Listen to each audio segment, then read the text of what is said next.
السلام علیکم ناظرین آج کی ایپیسوڈ شروع کرتے ہیں۔ اس سے پہلے اگر آپ نے میرا چینل سبسکرائب نہیں کیا تو چینل کو سبسکرائب کر لیں تاکہ میری ایپیسوڈ کی نوٹیفیکیشن آپ تک پہنچ سکے۔ تھوڑی دیر کے لیے تو مجھے اپنے کانوں پر یقین ہی نہیں آ رہا۔ میں نے گھبرا کر ادھر ادھر دیکھا، جیسے پیچھے سین میں کوئی آس پاس موجود ہو جسے نہید نے آواز دی ہوگی، مگر وہاں میرے سوا کوئی دوسرا نہیں تھا۔ دیگر لوگ اپنے کام دھندوں میں مصروف تھے۔ میری نظر ایک پل کے لیے اس کی جانب اٹھی اور اس کے سیاہ گھنی پلکوں اور بڑی بڑی خوبصورت آنکھوں سے ٹکرا کر دوسرے ہی پل زمین میں گڑ گئی۔ شاید دنیا کا سب سے بڑا لحاظ حسن یا روب حسن ہی ہوتا ہے، اور میرے لیے تو یہ ویسے بھی ایک ناقابل یقین اور انہونی تھی۔ میں نے اس لڑکی کے لیے محلے کے کڑیل جوانوں کو تپتی دوپہروں میں گھنٹوں اسکول کے راستے میں جلتے کھڑے دیکھا تھا، مگر وہ اسکول سے واپسی پر یا کسی گلی محلے میں سے گزرتے ہوئے آنکھ اٹھا کر بھی کسی کی طرف نہیں دیکھتی تھی۔ مجال ہے جو آج تک کسی نے اسے ننگے سر دیکھا ہو۔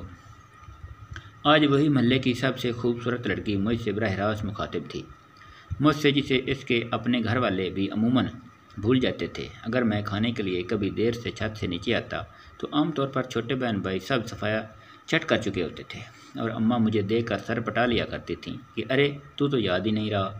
پھر میں کیوں نہ حیران ہوتا جب اس نے میرا نام لے کر دوبارہ پوچھا، آپ خالہ سغرا کے بیٹے ہیں نا پریزاد؟ جی ہاں۔ جی چاہا کہ اسے روک کر کہوں کہ پری تو بس آپ ہیں، میں تو صرف زاد ہی زاد ہوں، مگر میرے حلق سے عجیب و غریب سی آواز نکلی، جی۔ آپ ذرا اس شادی کے ہنگامے سے فارغ ہو لیں تو ایک بار ہمارے گھر کا چکر لگا لیجئے گا، میری امی آپ کو یاد کر رہی تھی۔ وہ بات ختم کر کے نہ جانے کب کی جا چکی تھی، مگر میرے قدم تو جیسے وہیں سین کی کچی دیوار میں دھنس کر رہ گئے تھے۔ جانے کتنی دیر وہیں کھڑا رہا، اور پھر چند گھڑیوں کے بعد کسی نے میری سوچوں کا گمان توڑ ڈالا۔ نہ جانے وہ کون تھا۔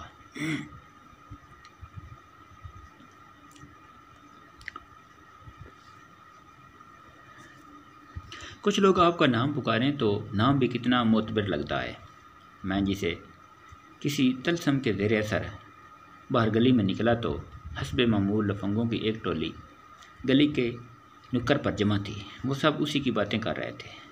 ان میں ماجد بھی تھا، محلے کا سب سے کڑیل اور خوب رو جوان، میرے ہم عمروں میں سب سے زیادہ زندہ دل اور ہر محفل کی جان، پڑھائی لکھائی میں بھی آگے۔ اور شام کو جب محلے کے باقی لڑکے بڑے میدان میں کرکٹ کھیلا کرتے تھے تو ماجد کی تیز بولنگ اور ہوا میں اڑتے لمبے بال دیکھنے کے لیے ہم سبھی تماشائی گھنٹوں کھڑے رہا کرتے تھے۔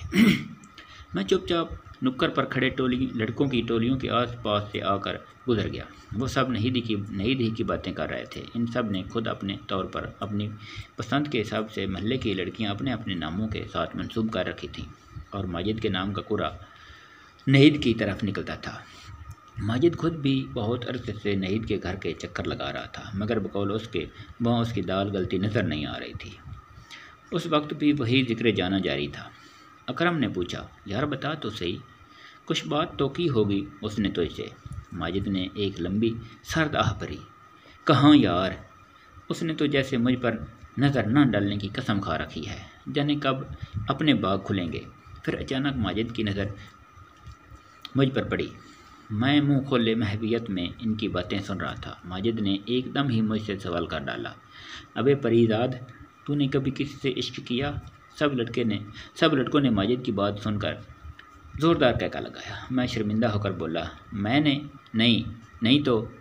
ماجد سنجیدہ سی شکل بنا کر بولا، ہر کسی کو زندگی میں ایک بار عشق ضرور کرنا چاہیے، عشق آدمی کو انسان بنا دیتا ہے۔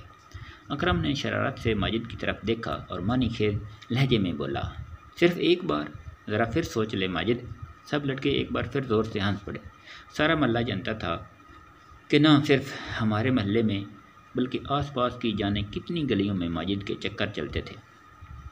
ایک بار تو میرا جی چاہا کہ میں بھی اس سب کو بتا دوں اور حیران کر دوں کہ جس نہید کی ایک جھلک پانے کے لیے وہ سب جہاں گھنٹوں کھڑے رہتے ہیں، اسی نہید نے آج مجھے خود بات کی ہے، نہ صرف بات کی بلکہ اپنے گھر بھی بلایا ہے۔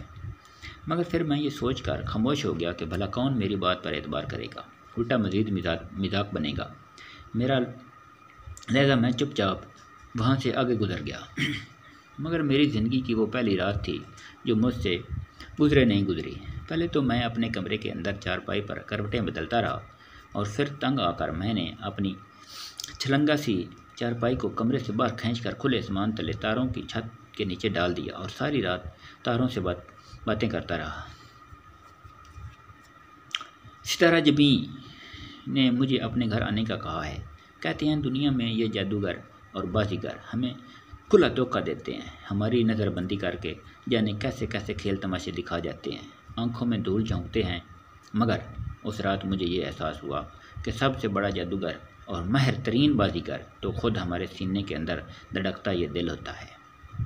جادوگروں اور بازیگر کی نظر بندی کا علاج تو شاید پھر بھی ممکن ہو، مگر اس کم وقت دل کی نظر بندی کا کوئی علاج نہیں ہوتا۔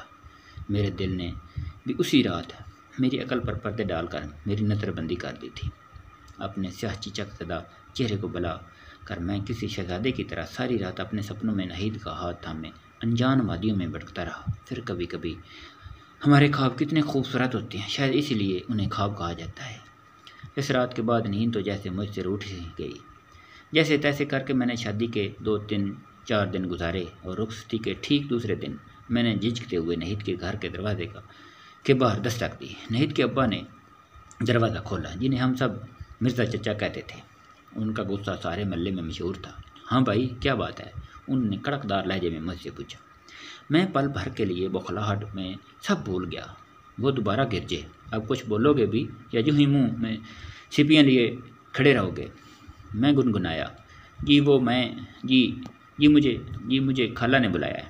انہوں نے حیرت سے مجھے ایک بار پھر سر سے پیر تک غور سے دیکھا۔ اندر آ جاؤ۔ میں اس وقت کو کوس رہا تھا جب میں یہاں آنے کا فیصلہ کر رہا تھا۔ بہرحال اب واپسی کا کوئی راستہ نہیں تھا۔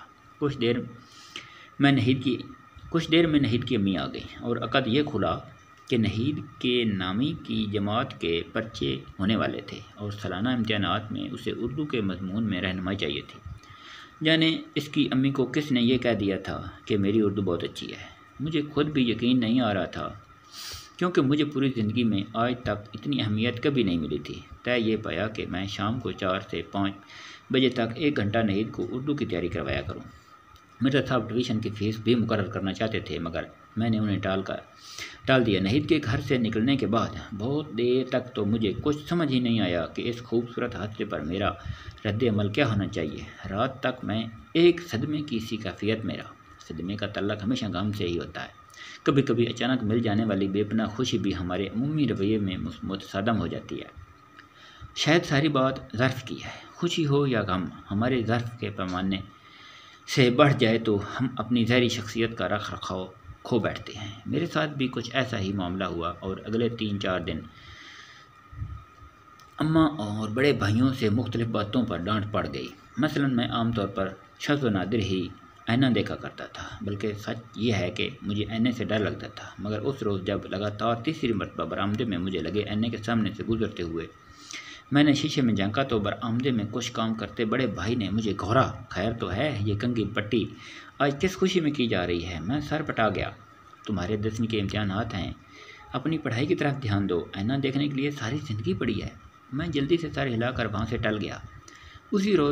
اسی روز گھڑی کے ہندسوں کی مجھ سے جیسے کوئی جنگ سی جاری تھی۔ میں گھنٹہ بھر بعد کبھی بھی گھڑی کی طرف دیکھتا تو سوئی صرف چند منٹ ہی آگے کھسکی ہوتی تھی۔ شاید گزرتے وقت کا تعلق کسی سوئی یا گھڑی سے نہیں ہوتا۔ وقت ہمیشہ ہمارے لمحوں کے ساتھ ضد یا نبھتا ہے، ہماری مرضی کے خلاف، ہمیشہ ہماری خواہش کے برعکس۔